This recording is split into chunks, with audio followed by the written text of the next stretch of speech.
네. 올림픽 경기에서 선수들에게 각각 메달을 목에 메어 줍니다. 금메달, 은메달, 동메달을 목에다가 걸어주는데 어떤 선수가 가장 기쁜 얼굴이고 어떤 선수가 가장 덜 기쁜 얼굴일까? 이걸 어느 연구에서 그 조사를 해가지고 발표를 한 적이 있었습니다. 우리 생각에는 당연히 금메달을 딴 선수 얼굴이 가장 기쁜 얼굴이고 동메달을 딴 선수의 표정이 3명 중에서는 가장 덜 기쁜 얼굴이라고 생각을 하는데 조사 결과는 달랐습니다. 물론 당연히 금메달을 딴 선수의 얼굴이 가장 기쁜 얼굴인 것은 맞는데 그 다음에 두 번째가 동메달을 딴 선수의 얼굴이 두 번째로 기쁘다는 겁니다. 아니, 은메달을 딴 선수가 있는데 왜 그 선수는 덜 기쁜가? 왜냐하면 은메달을 딴 선수는 금메달을 딴 선수와 비교를 하기 때문에 내가 아쉽게도 은메달을 땄다고 생각하기 때문에 얼굴이 기쁘지를 못한 겁니다.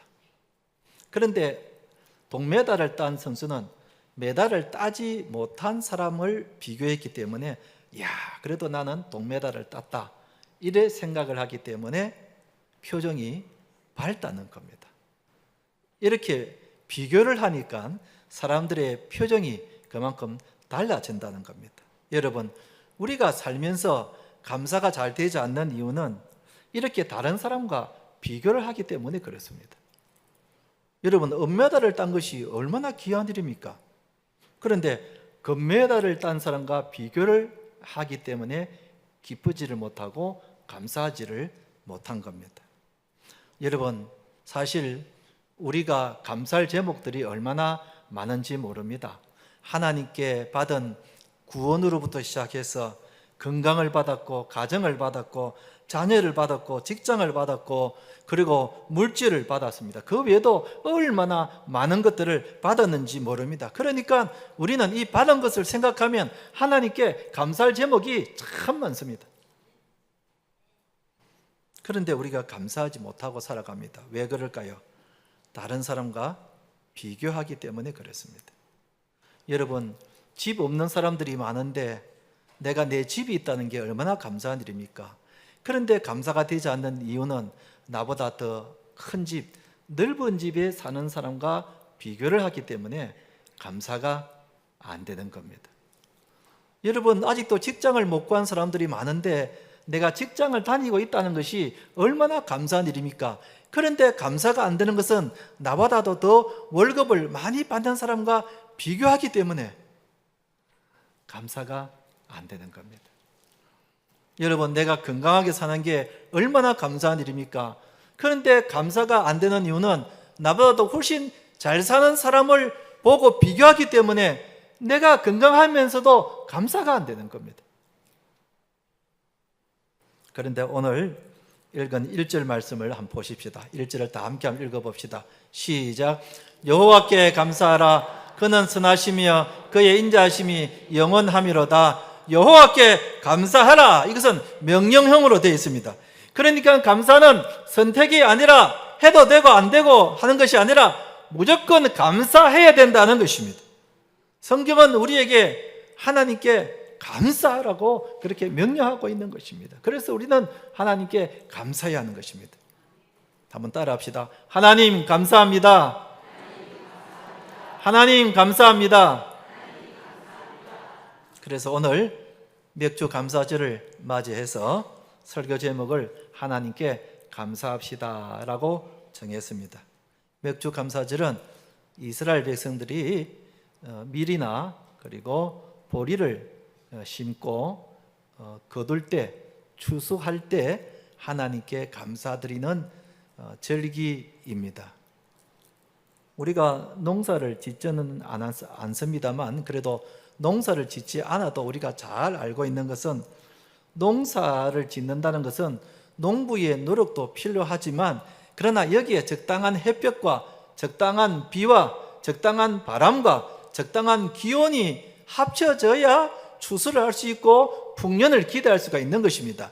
아무리 농부가 애를 쓰고 노력을 해도 비가 오지 않거나 그리고 일조량이 부족하거나 기온이 너무 높거나 너무 낮으면 추수를 할 수가 없는 것입니다. 그러니까 농부가 아무리 애를 써도 하나님이 도와주셔야 추수를 할 수가 있다는 것입니다. 아멘. 우리도 마찬가지입니다. 지난 6개월 동안 우리가 살면서 내 힘으로 살았다고 생각하지만 사실은 그것은 착각입니다. 우리가 아무리 애를 쓰고 노력을 해도 하나님이 매 순간순간 우리를 지켜주지 아니하시면 우리가 이 자리에 올 수가 없는 것입니다. 아멘. 여러분, 내가 건강한 것은 내가 건강관리를 잘하고 운동을 잘해서 그런 것이 아닙니다. 하나님께서 내 건강을 지켜주셨기 때문에 내가 건강한 줄로 믿으시기 바랍니다. 아멘. 그래서 우리는 매 순간순간 하나님께 감사드려야 하는 것입니다. 사랑하는 성도 여러분, 오늘 맥주 감사절을 맞이해서 우리가 하나님께 진심으로 감사드리는 우리 성도님 되시기를 주님의 이름으로 축원드립니다. 첫째는 누가 감사해야 하는가? 누구나 다 감사해야 된다. 그렇게 말씀하고 있습니다. 오늘 읽은 2절에서 4절에 보면은 누구누구는 이렇게 감사하라고 나와 있죠. 2절에 보면은 이제 이스라엘은 말하기를 그의 인자하심이 영원할지로다. 이스라엘은 이스라엘 백성들을 말합니다. 일반 백성들은 하나님께 감사드려야 된다, 그런 뜻입니다. 그 다음에 또 3절에 보면은 이제 아론의 집은 말하기를 그랬습니다. 아론의 집은 제사장의 직분을 말합니다. 그러니까 제사장들도 하나님께 감사드려야 된다, 그런 뜻입니다. 또 4절에 보면은 이제 여호와를 경외하는 자는 말하기를 그의 인자하심이 영원하다 할지로다. 하나님을 경외하는 자는 즉 하나님을 예배하는 자, 하나님의 택한 백성들을 말합니다.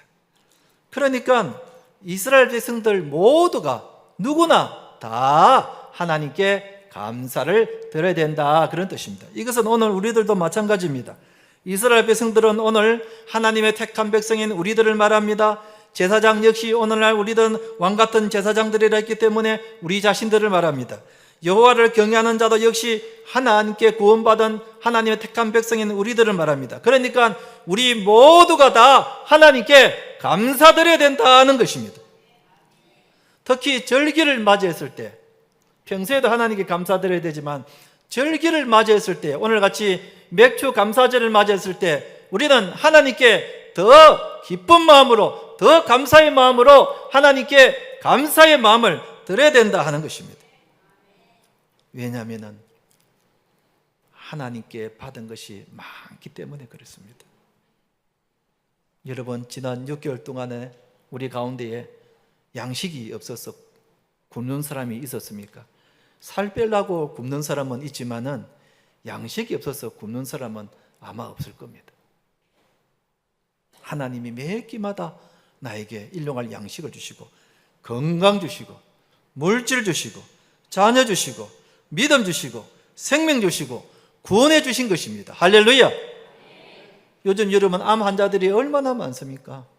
3명, 4명 중에 1명이 암 걸린다고 하지 않습니까? 우리 교회도 암 환자들이 얼마나 많습니까? 의사 선생님이 그런 말을 해요.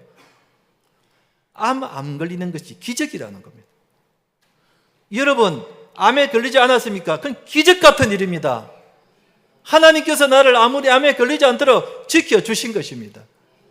그러니 여러분, 내가 암에 걸리지 않는 것은 정말 기적 같은 일이고 하나님께 정말 감사해야 됩니다.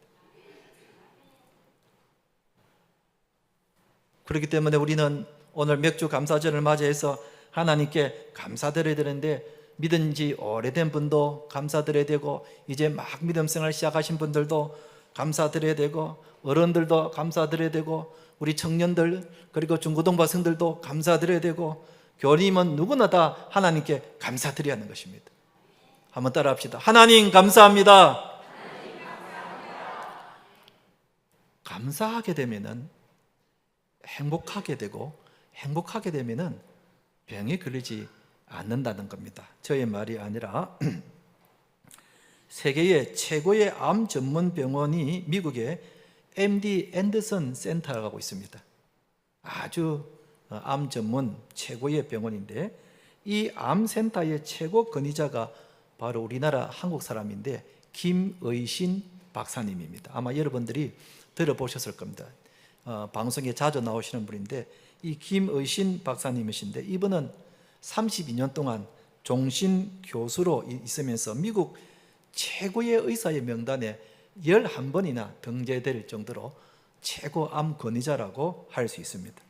근데 이분이 우리 한국에 와서 TV에 프로에서 말을 하기를, 유단히 한국 사람들이 암에 많이 걸리는 이유를 세 가지를 들었는데, 하나는 스트레스, 하나는 이 스트레스를 해소하기 위해서 안 좋은 식습관, 그리고 세 번째는 암에 대한 너무 부정적인 인식 때문이라는 겁니다.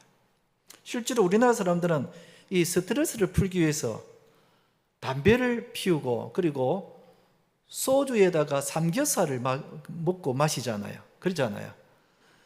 근데 이게 더 건강에 안 좋다는 겁니다. 여러분, 삼겹살은 먹어도 좋지만 소주는 먹지 마세요. 이게 건강에 더 안 좋다는 겁니다.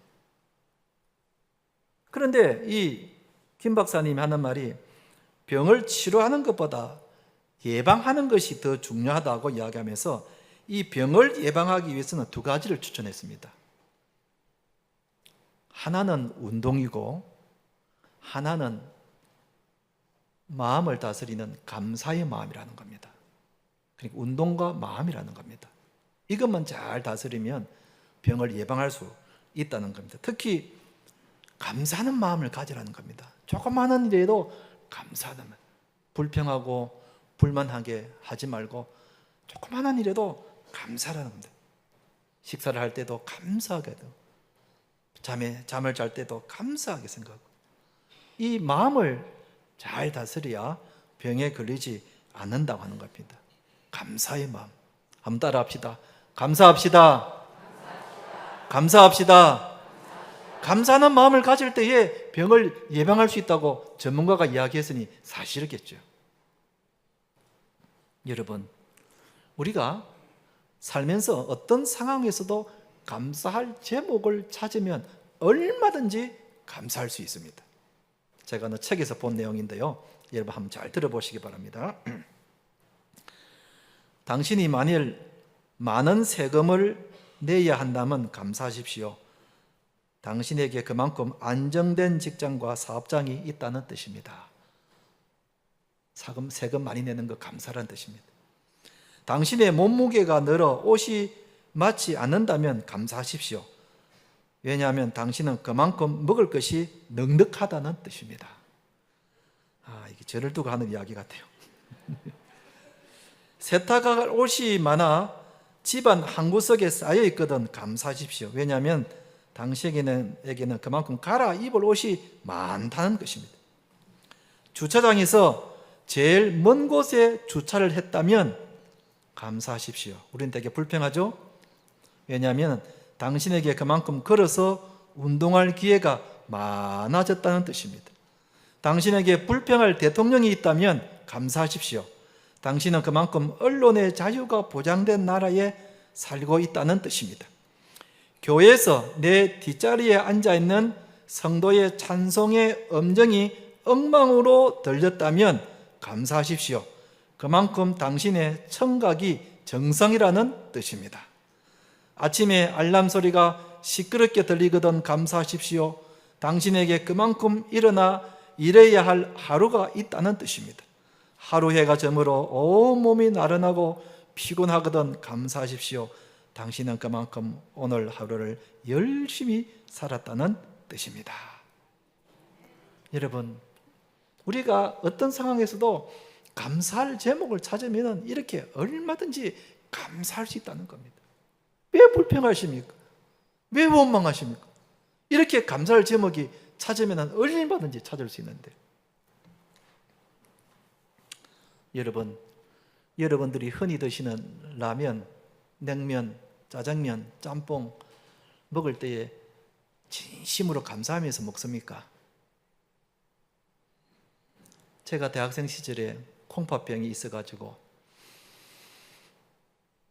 의사 선생님이 무조건 싱겁게 먹어라, 무조건 싱겁게 먹어야 된다. 그래서 먹어서는 안 될 음식을 말씀해 주시는데, 먹어서는 안 되는 음식, 첫째 라면, 짬뽕, 짜장면, 그리고 비빔냉면, 하여튼 맵고 짜운 거는 절대로 먹으면 안 된다는 겁니다.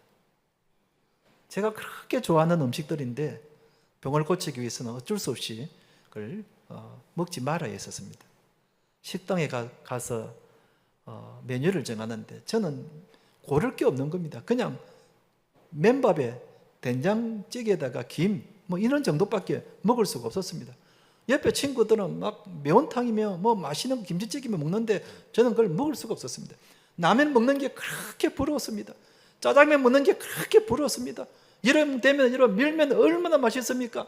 그 밀면 먹는 게 그렇게 부러웠습니다. 그런데 제가 그때는 그걸 먹을 수가 없었습니다. 그래서 제가 깨달은 것이, 야, 내가 먹고 싶은 걸 먹는다는 게 이게 얼마나 감사한 일인지. 여러분, 지금도 먹지 못하는 사람들이 많이 있습니다. 당뇨병 환자들은 하얀 살밥을 마음껏 먹을 수가 없습니다. 빵도 제대로 먹을 수가 없습니다.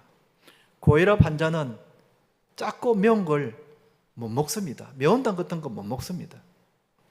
고지혈증 환자, 여러분, 삼겹살, 육고기 그 마음대로 못 먹습니다. 비만이 있는 사람, 치킨, 피자 이런 거 못 먹습니다, 여러분. 이렇게 먹을 것이 있는데도 마음대로 먹을 수 없는데, 나는 뭐 삼겹살이면 삼겹살, 피자면 피자, 짜장면이면 짜장면, 뭐든지 먹을 수 있다면 여러분, 그거 정말 감사한 일입니다. 그만큼 건강하다는 겁니다. 여러분, 내가 먹을 수 있는 식욕이 있고 먹을 양식이 있고 먹고 난 뒤에도 소화가 잘 된다면 그건 정말 큰 복입니다. 정말 큰 복입니다. 그러니 여러분, 우리가 먹을 음식 한 끼를 두고도 감사할 제목을 찾아보면 얼마나 많은지 모릅니다. 그래서 우리는 조그마한 일에도 하나님께 감사드려야 하는 것입니다. 한 번 더 따라합시다. 하나님 감사합니다. 하나님 감사합니다. 두 번째는 우리가 왜 감사해야 하는가? 하나님이 내 편이 되어 주심으로.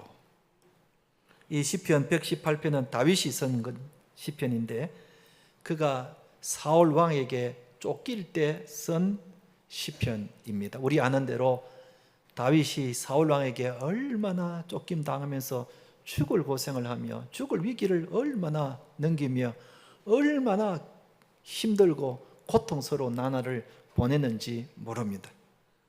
그런데 그때 하나님이 다윗을 어떻게 해주셨다 그랬는가 하면 7절은 같이 한번 읽어보겠습니다. 시작. 여호와께서 내 편이 되사 나를 돕는 자들 중에 계시니 그러므로 나를 미워하는 자들에게 보응하시는 것을 내가 보리로다 그랬습니다. 하나님이 그때마다 다윗의 편이 되셔서 생명을 지켜주시고 피할 길을 열어주신 것입니다. 할렐루야. 그래서 다윗은 이 시편을 통해서 하나님께 감사드리고 있는 겁니다. 하나님이 내 편이 되어주셨다는 겁니다. 여러분, 하나님이 내 편이 되어주셨다는 것, 이것보다 더 고마운 일이 어디 있습니까? 어떤 때는 남편도 내 편이 안 되고 자식들도 내 편이 안 되고, 그런데 하나님이 내 편이 되어주신다니 얼마나 여러분 감사한 일입니까? 특히 우리가 살면서 어려운 일을 당할 때마다 내 몸에 병이 생기고 경제적으로 어려운 일을 만나게 되고 그리고 마음이 힘들 때, 그럴 때 하나님이 내 편이 되어 주셔서 나를 위로해 주시고 나를 만져주시고 나를 고쳐주시면 여러분, 그것보다 더 고마운 일이 어디에 있겠습니까? 참 얼마나 감사한 일입니까? 저는 중고등부 시절을 참 불우하게 보내드렸습니다.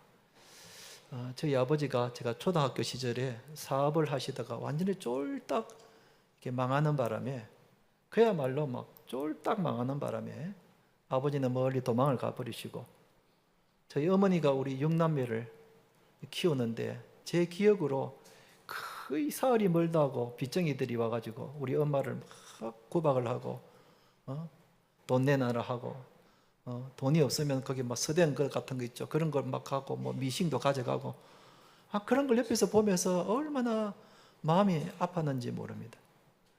저희 어머니가 저 6남매를 키우면서 방 2칸짜리 전셋집에서 키우는데, 거기다가 저 6남매에다가 저희 어머니 또 저희 할머니까지 8명이 거기서 옹기종기 사는데, 잘 때는 여러분 칼잠이라고 들어봤습니까? 칼잠.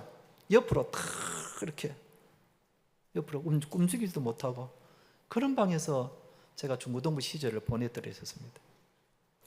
그런데 그 사춘기가 많은 중고등부 시절에 저희 집이 환경이 그러니까 참 불우하게 자랐습니다.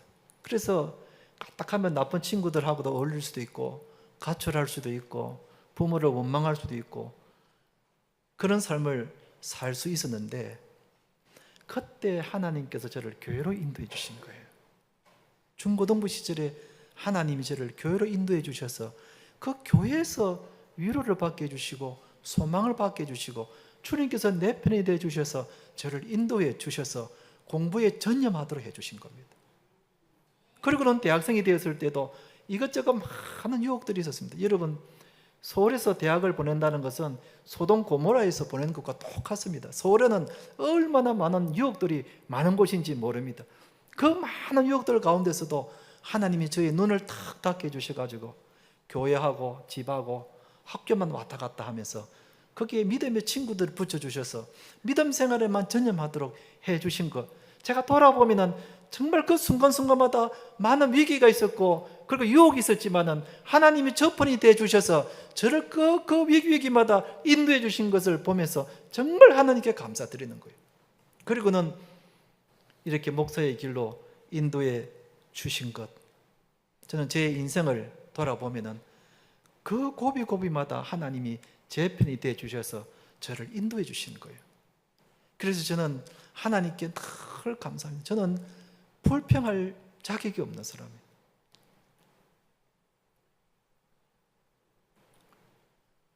하나님께서 내 편이 되어 주셔서 그 인생의 고비고비마다, 어렵고 힘들 때마다, 주님 부를 때마다, 내가 몸져 누워 있을 때마다, 내가 경제적으로 힘들 때마다 하나님이 내 편이 되어 주셔서 나의 피할 길을 열어주시고 감당할 수 있는 힘을 주시고 내 병을 고쳐주시니 하나님께 얼마나 감사한지 모릅니다.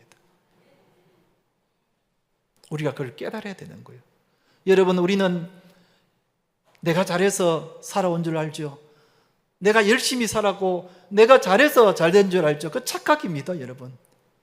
하나님은 우리가 내 집을 세워주지 아니하시면은 집을 세우는 자의 수고가 헛됐다고 하지 않으셨습니까? 하나님이 내 인생의 그런 걸음을 지켜주셨기 때문에 내가 오늘 이 자리에 있게 되고 내가 잘된 겁니다. 그러니 여러분, 우리가 하나님께 감사하며 살아야 하는 것입니다. 제가 아는 어느 장모님의 간증을 예전에 들은 적이 있었습니다.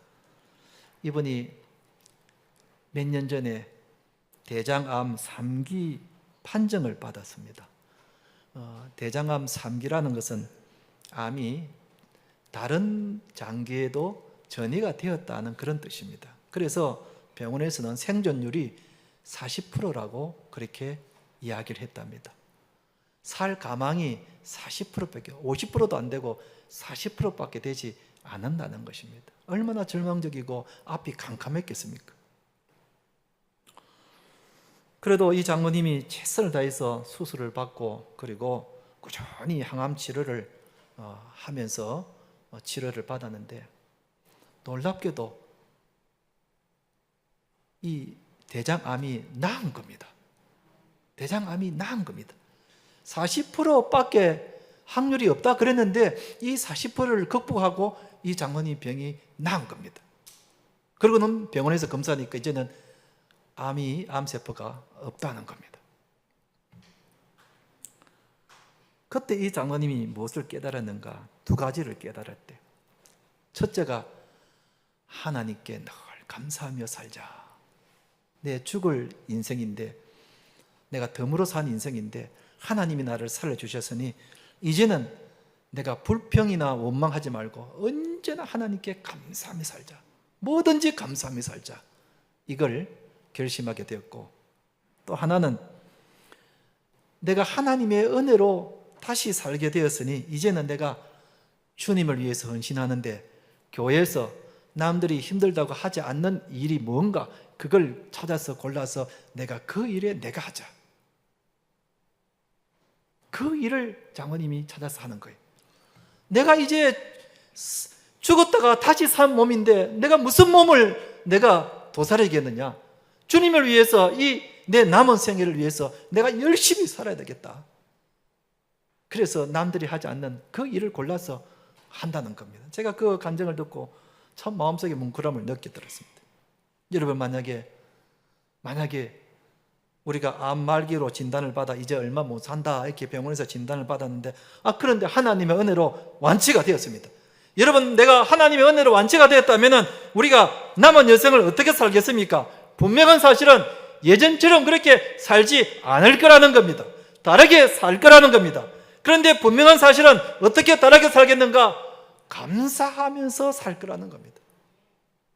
이제는 내가 불평하지 않고 원망하지 않고 짜증내지 않고 하나님께 감사하면서, 죽었던 나를 하나님이 나를 살려주셨으니 이제는 내가 감사하며 살아야 되겠다. 이걸 깨닫는 사람, 이게 우리가 되어야 된다는 겁니다. 암에 걸리지 않아도 이걸 깨달아야 된다는 겁니다. 그럴 때에 우리가 조그만한 일에도, 밥을 먹더라도, 내가 걷더라도, 내가 사는 것 자체가 하나님께 감사할 일이 되는 겁니다. 할렐루야. 한번 따라 합시다. 하나님 감사합니다. 하나님 감사합니다. 이제 말씀을 맺겠습니다. 우리는 내 힘으로 살아왔다고 생각을 합니다.